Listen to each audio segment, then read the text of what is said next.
I'm Stefanie Dekker, and welcome to the stream. Today we're talking about food. Do we really know what we're eating these days, and what impact is it having on our health?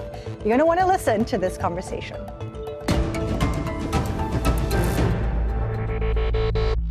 Everything America's feeding us is killing us. There's cancerous ingredients in our salami. Everything is made out of chemicals and tastes like plastic. A pack of gum has 17 ingredients and you can't pronounce any of them. More than 30 ingredients. Guess which one of these two breads are actually killing you? Linking the consumption of ultra-processed foods to early onset colon cancer. Tell me why not one of the ingredients is found in nature. Are you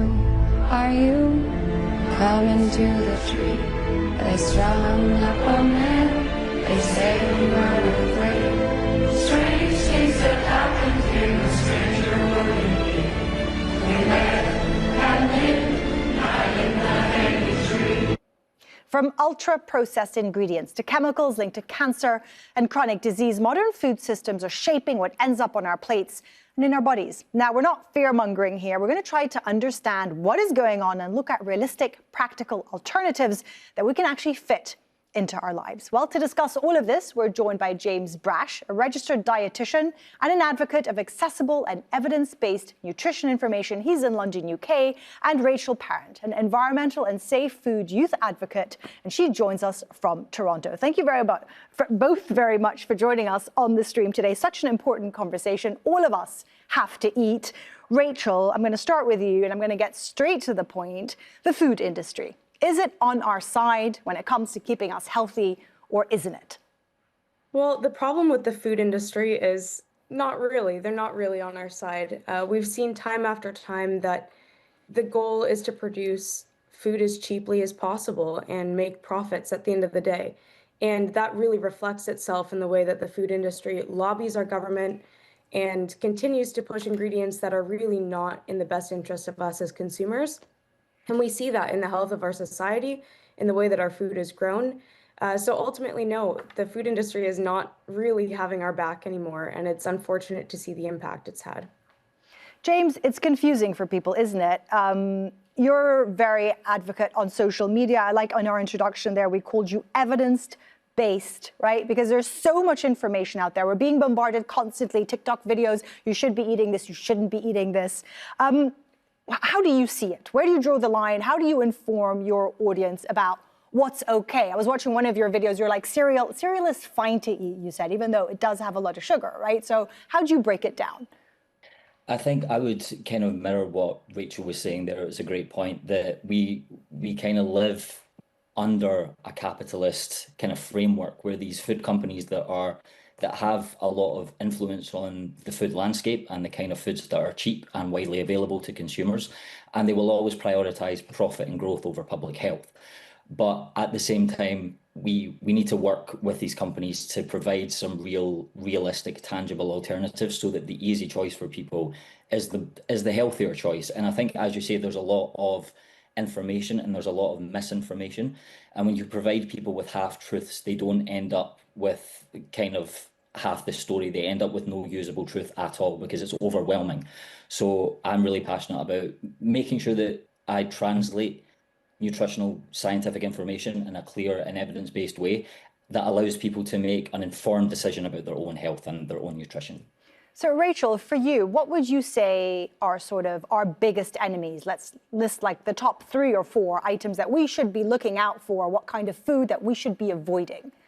I think there's probably more than 3 or 4 that we should be avoiding. The biggest problem I have with our current food system is that it's structurally set up to not necessarily benefit us. From ground zero up, from the time a seed is grown, certain things are subsidized more than others. For instance, cash crops are subsidized, whereas healthy, real, nutritious foods are not, which means it's cheaper to produce processed foods. So we're seeing an influx of things like canola oil and seed oils in our foods because it's cheap to produce. So when we're looking at labels, avoiding ultra-processed foods, it becomes incredibly complicated because so many are ingredients the average person wouldn't even know. And that's why it's important, even what we're talking about now is decoding this information and ensuring that consumers actually understand what we're putting in our bodies without fear-mongering, but understanding that the current system is not necessarily set up to benefit us. And so learning your ingredients, reading ingredients is incredibly important, and that education comes from a good place, but it's also important to demand better from these big corporations that are ultimately just trying to make the profit and margin lines larger. It's very difficult for us, isn't it, to understand and navigate and like read the fine print on every single label of what we want to buy. And then at the same time, there's also mixed messages. That's what makes all of this even worse, is the fact that some products are banned in some countries, but then legal in others. The governments of Japan, the EU, and the UK have banned this toxic cereal ingredient, and you should too after watching this video. These governments decided the potential carcinogenic and hormone-disrupting effects of this potent toxin found in cereals like this pose a significant risk to their citizens. So they told companies like Kellogg, if you want to sell your cereal in our country, you need to remove this toxic preservative called butylated hydroxytoluene, or BHT. So if you grabbed a box of Fruit Loops or Apple Jacks in the UK, it would not contain this toxic ingredient. And get this, these countries also removed the toxic food colorings like Red 40 from their cereals and replaced it with an extraordinary new discovery called natural foods like carrot, watermelon, and blueberries. So while other countries have banned these big C causing ingredients from their foods, the US still allows them, so you need to be careful. James, I saw you half smiling at that. How do we even begin to process that? What's your reaction to that? Why is something banned in one country, yet in another people are okay to eat it? I think I would like to preface this by saying that this is textbook fearful pseudoscientific misinformation.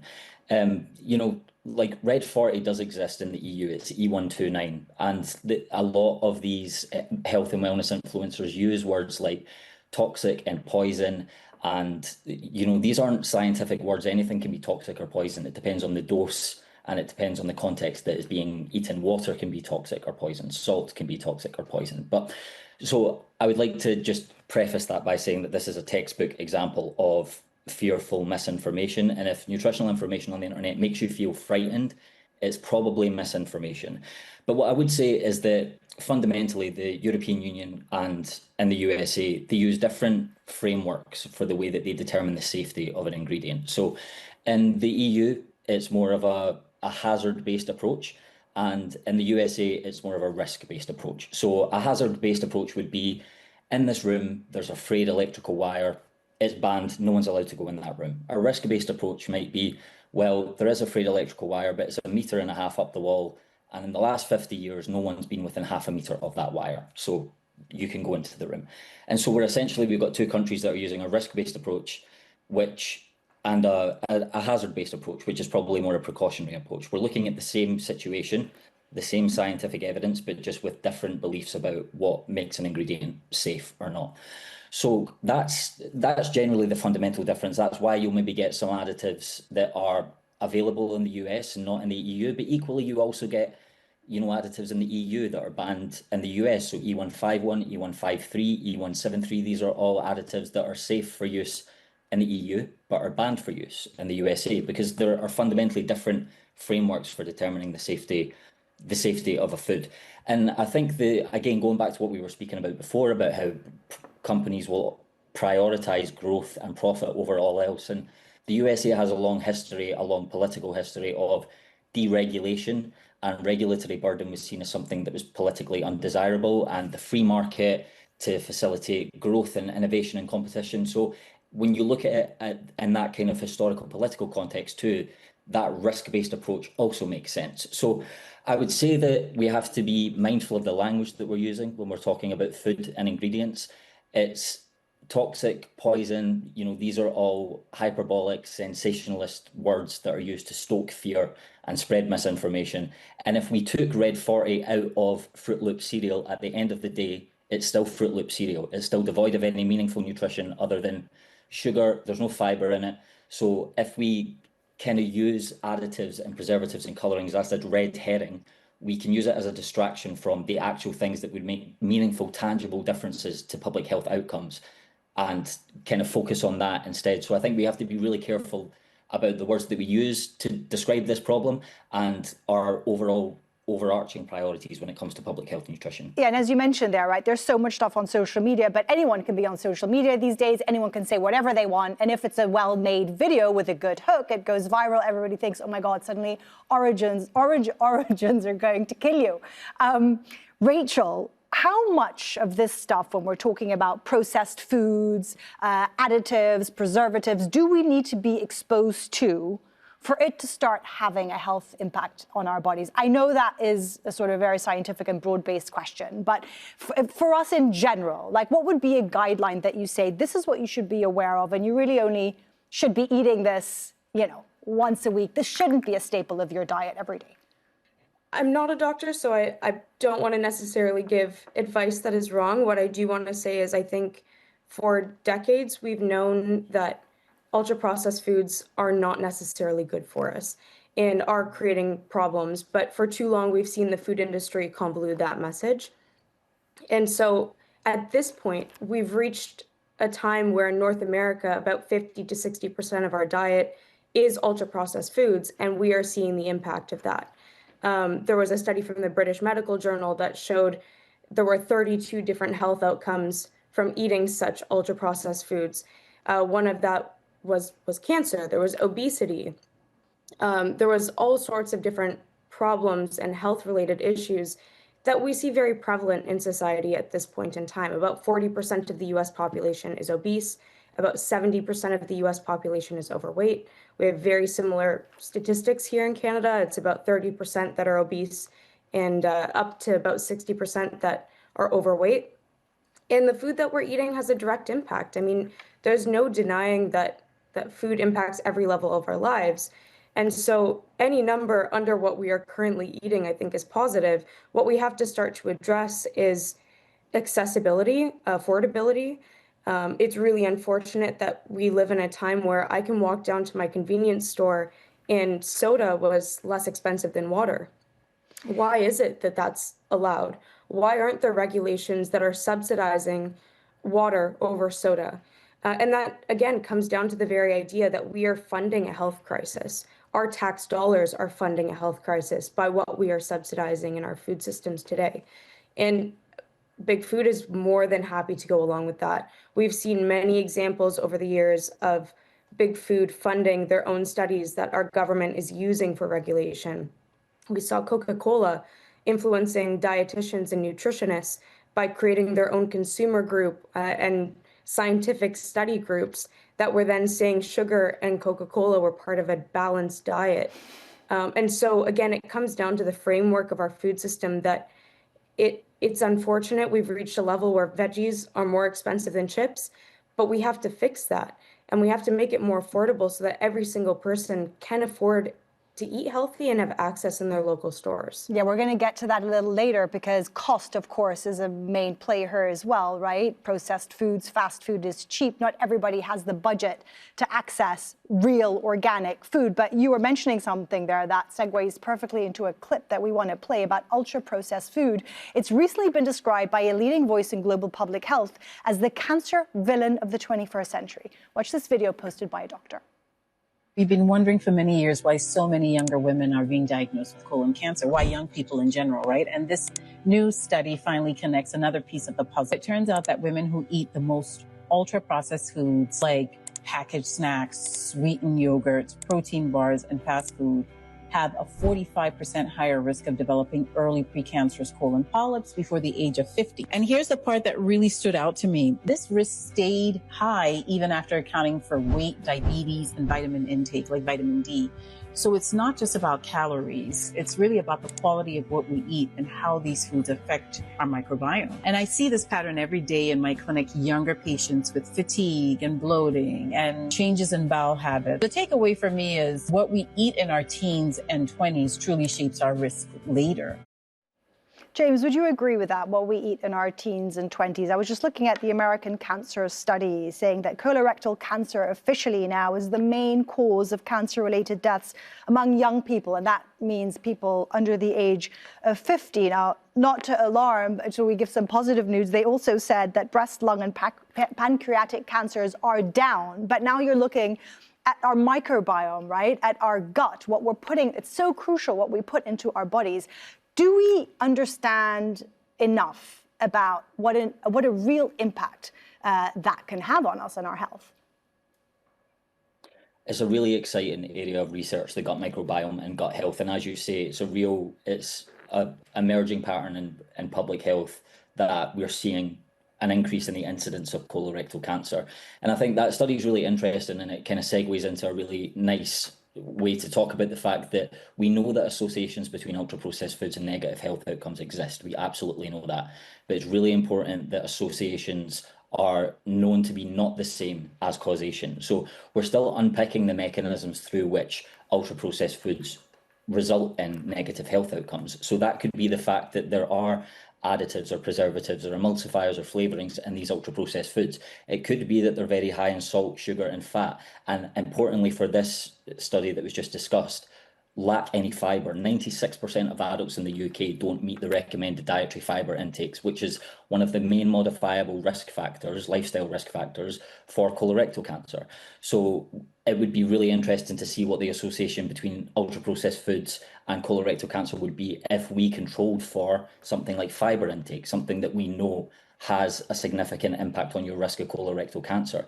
So we're still trying to unpick whether ultra-processed foods result in these negative health outcomes because of what they add to the diet, what they contain, and what they give us, or what they displace from the diet. Because if your diet is high in ultra-processed foods, the same in the UK, around 60% of daily calories in adults comes from ultra-processed food. That's undeniably a problem. But is that causing problems because of what's in those ultra-processed foods, or because it's displacing other healthful foods like whole grains, fruits and vegetables, nuts and seeds, beans and legumes, all of these other healthy foods? So the research is still in its infancy, and we still can't fully agree on how to even categorize ultra-processed foods. But it is a really interesting area of public health research that demands a lot more attention as we go on. It's so interesting how you break that down. There's so many variables then. It's not as simple as ultra-processed food is going to give you cancer, categoric. No, like you've just said, right? It could replace fiber. And so difficult, I think, for ordinary people like us to navigate, right? Rachel, before I go to you, I want to talk about fruit, something that all of us buy, right? It's super healthy. Of course, we're going to wash it. How well do you wash your fruit? Well, many people opt to buy fruit because it's a healthier snack. Or is it? Watch this.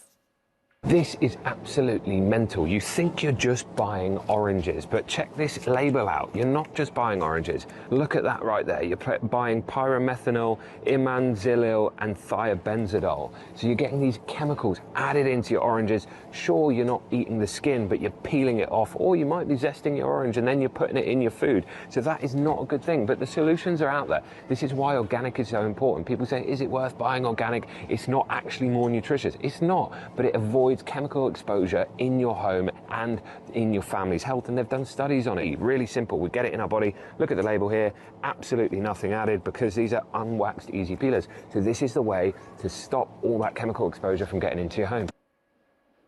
Rachel, I mean, James, I'd be interested to know if you think that's scaremongering or if there is truth to that. But Rachel, labels, all the labels that we see, organic, all natural, vegan, vegetarian, can we believe everything that is written there? Is that regulated? Is that 100% factually accurate? For organic certification, companies do have to go through quite a process to gain organic certification and testing on a yearly basis. And so that is an accurate label, but every label is different. So that's certified. Now you have a company that says all natural. All natural really doesn't mean anything. A company could list healthy, made with more vitamin D. One that we've commonly seen is less sodium or less fat, but oftentimes one or the other is replaced with sugar, or less sugar is often replaced with more sodium. And so there's a lot of fraudulent marketing claims out there. And it's really important to be aware if it's not a proper certification, it's likely a marketing claim. And I think in many ways we have far too much trust in companies, and we also have far too much trust in the regulation that allows these companies to put these products on the shelves. We don't want to scaremonger or make people feel afraid, but at the same time, the way that our food is being approved, even the fact that many foods don't have to go through an FDA approval process, we have the generally recognized as safe process where a company, if they get scientific approval from their own scientists or paid scientists, they can put something on the shelf tomorrow. That could be a new chemical. And so ultimately, we have to be demanding better overall and understanding that what's on our labels is not necessarily accurate or right. Okay, James, I want to get sort of perhaps a more positive tone from you, because we don't want to scare people that suddenly, like any TikTok video that you see, and you made such an important point, don't believe everything you are exposed to on the internet, right? But it's so difficult for us that have no scientific background. You don't know what these big words are on the labels. What would you say to someone, like how should we move forward when we go to the supermarket? Let's say you don't have access to your organic, fruit and vegetable market that's from a farmer. Most of us live in cities, stuff is imported. How do we navigate what is, a morass of information? I think that, I would argue that this video as well is fear-mongering misinformation. To mention chemicals and amazolil and cancer causing and say they've done studies on it and then just gloss over it and not tell you what the studies are, because the likelihood is those studies don't exist. 83% of adults in the UK don't eat 5 portions of fruits or vegetables per day, and that is a minimum recommendation from the World Health Organization. So it does seem like the priorities are wrong, and most people, I hope, would know that eating more fruits and vegetables is good for your health, particularly when 83% of adults in the UK don't eat 5 portions of fruits or vegetables per day. So if you're worried about the residue of pesticides, wash your citrus fruit and then peel it. And I hope no one is just putting entire satsumas in their mouth without peeling it either. But again, most people know it's good for them. Lots of whole grains, lots of fruits and vegetables, lots of plant foods. And if something makes you feel fearful, then it's probably misinformation. Rachel, what about you? What is your advice as we, navigate all this information telling us what is and isn't good for us? Like, how do we just go about our daily lives and enjoy food still, right? We love food. We want to start cutting out cheese because I don't know where it might come from. It's processed. How do we still enjoy food rather than just being terrified? Well, food is great, and I agree with you. We want to preserve that, and we want to maintain food and build a strong food culture. And I think part of it comes down to consumers understanding and learning, but there's so much to learn, and we only have so much time in the day. So, of course, follow good resources, learn as much as you can. If you can buy organic, amazing. I think the less exposure to pesticides and herbicides we have, that's always a great step. If not, prioritize fruits and vegetables and whole foods when you can, and try to limit the ultra-processed options. If you can make the swap from McDonald's to eating something at home, to making some rice or some beans or eating more plant-based, these are all great options. It doesn't have to be all or nothing, but if we can reduce the amount that we're eating, I think we would see an incredibly positive impact. And ultimately, we all feel better when we eat healthier as well. And James, we're running out of time. Just a final thought from you. People might be watching this and be going, well, that all sounds great, but I have a very tight budget and I don't have time, right? So grabbing a sandwich, grabbing a burger is kind of the way that I go about my life. So how do we manage that? On a tighter budget, how can we afford to make those healthier choices? I think it's a fantastic question, and it's a really complicated answer, because people can make personal choices when it comes to nutrition. You can opt for whole grains and cook from scratch. But as you say, people don't have the finances, the time, the access, because the personal decisions that people make when it comes to health and nutrition don't exist in a vacuum. They exist within systems.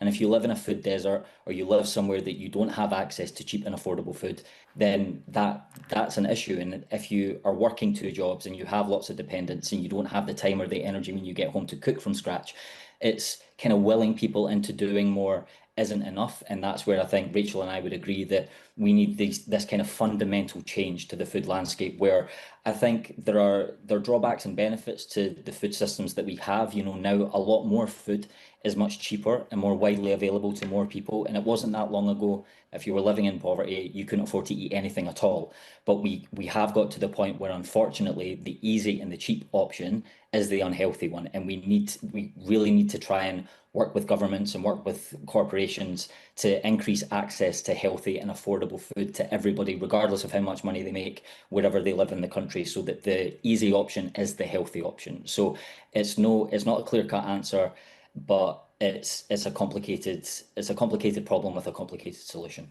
But for sure, a bit of awareness, right, will go a long way. James and Rachel, thank you so much for coming on, talking about such an important subject. And thank you for watching. From me and the entire Fantastic Stream team, I'll see you soon.